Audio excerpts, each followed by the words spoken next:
Hello and welcome to NJ News Now. I'm Kristina Behr. Your top story this week: Senator Bob Menendez is facing a new federal investigation after a jury failed to reach a verdict in his 2017 trial for corruption. According to CNN, the U.S. Attorney's Office for the Southern District of New York is conducting this investigation. The federal corruption trial of Menendez ended in a mistrial in November of 2017 after the jury reported it was deadlocked. Prosecutors said the senator accepted more than $600,000 in political contributions, a luxurious hotel suite at the Park Hyatt in Paris, and free rides on a private jet from his wealthy ophthalmologist, Dr. Salomon Melgen, in exchange for political favors. Now, both men denied all of the charges. Following the mistrial, a federal judge acquitted them of several of the charges in 2018. Another top story this week: drivers on the Jersey Turnpike and Garden State Parkway can expect to pay higher tolls next year. The New Jersey Turnpike Authority approved a new 2023 budget that includes a 3% hike in tolls beginning on January 1st. Parkway tolls will rise above $2, while Turnpike drivers can expect to pay over $5. Officials say the hikes are a response to the rising costs due to high overall inflation. The Turnpike Authority previously switched to a toll indexing process that adjusts the tolls for inflation in 2020. Well, health officials say New Jersey could be facing a triple-demic. What is that? As RSV, flu, and COVID cases all rise this fall. CDC data shows a sharp rise in RSV cases over just the past month. And with flu season coming, experts say RSV could lead to additional strain on healthcare providers. While usually experienced as a common cold, at-risk groups include infants and immunocompromised adults. Experts say the spike is partially driven by waning immunity from a lack of exposure due to social distancing, of course, during the COVID-19 pandemic. Well, a new package of bills passed by state lawmakers aims to help New Jersey's small businesses recover and grow in the aftermath of the COVID-19 pandemic. And one of the ways it looks to do that is by creating a, quote, small business manual that would guide owners through the process of bidding for government contracts. Assembly Speaker Craig Coughlin spoke about the importance of this bill. Leveling the playing field for government contract is something that we think will be good for small businesses, for minority-owned businesses, for women-owned businesses, trying to strengthen that and let them build on it, because that's a good way to grow your business, right? To have a customer base that you can rely upon. Well, other measures include a program that would help businesses owned by underprivileged groups and those with disabilities also bid for those government contracts. Well, while students around the country saw test scores drop in the wake of the pandemic, New Jersey students are still among the nation's best. New Jersey led the country in 8th grade reading with a proficiency rate of 42%, well above the national average, which sits at 29%. The math scores tell a similar story with a 33% 8th grade proficiency rate. The national average was just 26%, but still a lot of work to be done.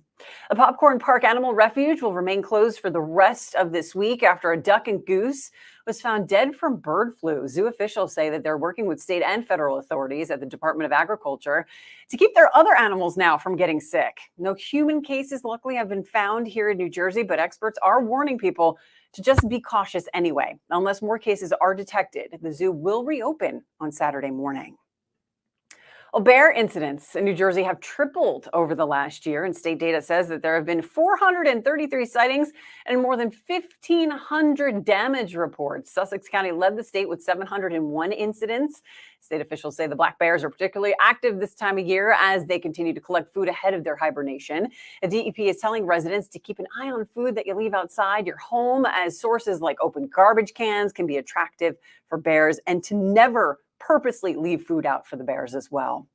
Well, here's some exciting news. The Rutgers Marching Band will be performing in next year's Macy's Thanksgiving Day Parade in New York City for the first time in its history. The Marching Scarlet Knights were selected by the Parade Band Committee as one of the top 10 bands out of over 100 applicants. How cool is this? Rutgers has performed at other high-profile events over the years, including Super Bowl 48, Monday Night Football, and The Tonight Show with Jimmy Fallon. But now they can add the Thanksgiving Day Parade to that as well.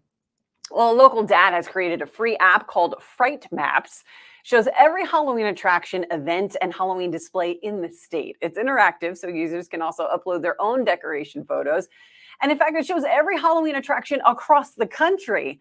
The father of two and software engineer first brought us the Christmas Prism app in 2020, which allows you to discover the best holiday lights and displays in your area. Well, speaking of scary and Halloween scary movies, huge part of Halloween, right? Did you know that many scary movies were made right here in New Jersey? David Schooner from the New Jersey Motion Picture and Television Commission says this year's hit Smile, very creepy, was the #1 movie in America, and it's the latest scary movie to come out of the Garden State.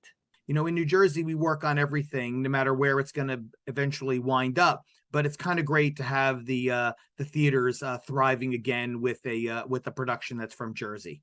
Other scary movies that come out of Jersey include, of course, Friday the 13th and Amityville Horror. So many productions going on. Well, Halloween candy sales expected to surpass last year's record sales. So what exactly are people here buying in New Jersey? Market research firm Top Data says the most popular Halloween candy in New Jersey, drum roll, Reese's Peanut Butter Cups. I'll take one of each, all of the above. Well, if your child is going as a police officer this year and will be trick-or-treating in Stafford Township, they better have their calendar cleared, because a new post on the Stafford Township Police Department's Facebook page says that a national staffing shortage means that any child in a cop costume will have to pick up a shift. Of course, they're joking, but a very cute and clever way to get the community involved. Well, up next, how a local organization is helping send supplies to families in Ukraine. You don't want to miss this interview. You're watching NJ News Now. You can watch this show and more at our channel On New Jersey. Just head over to onnj.com and follow us on social media. 2020 felt like a dark tunnel, and while 2020 is over, the impact is not. The pandemic affected both our physical and mental health. We started the Cody Fund for Mental Health to change lives, so we want you to know about NJ211. It's a referral service for anyone in crisis, even children. I'm living proof that there's light at the end of the tunnel. And it's not a train, it's help. It's NJ211.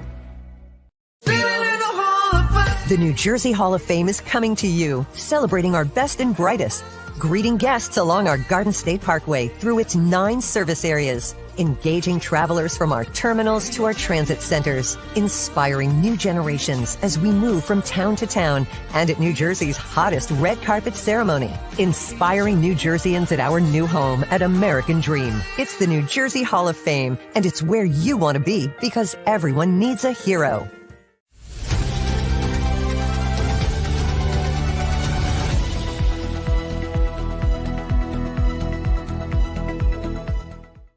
Welcome back to NJ News Now. Now, as the war in Ukraine enters its 9th month, humanitarian organizations from around the world have been working to bring aid to the war-torn nation. Now, one of them is based right here in New Jersey, Hope for Ukraine. They've provided critical food and supplies to the civilians who desperately need them.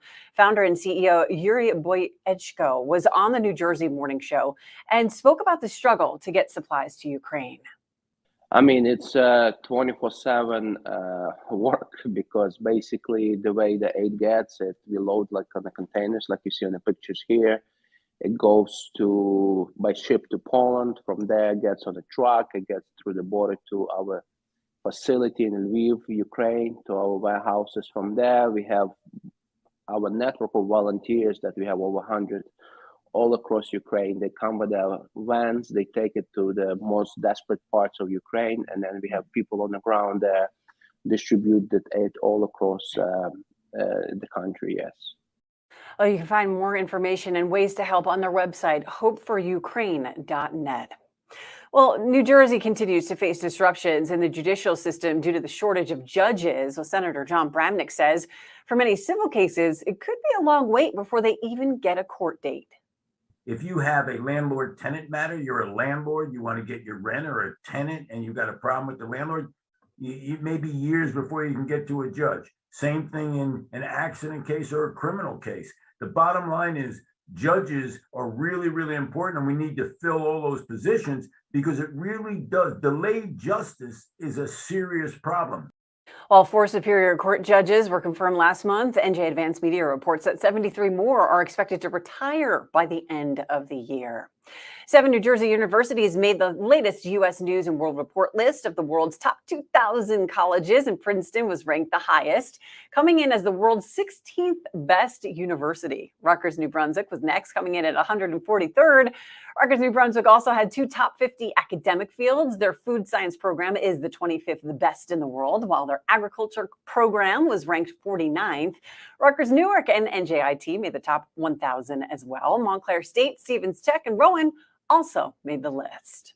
Well, there is no shortage of Halloween activities across New Jersey this weekend, and one unique one is in Cranford. The Scarecrow Stroll, if I could say it, has been taking place downtown since October 14th, featuring a display of homemade scarecrows. Our biggest event is the Scarecrow Stroll, where we have over 100 scarecrows throughout our downtown, made by organizations and families and schools. So we get a lot of foot traffic, especially on the weekends, walking through our downtown to see all the amazing creations people have made. And they are really fun. It'll remain open for visitors until Halloween on Monday. One of America's oldest log cabins now up for sale. The cabin is located in Greenwich, which was initially built all the way back in 1638.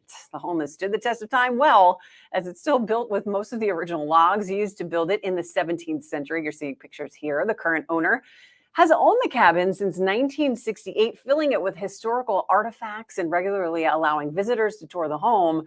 By the way, it's listed at an asking price of $475,000. Thanks for watching. I'm Kristina Behr. We'll see you next week.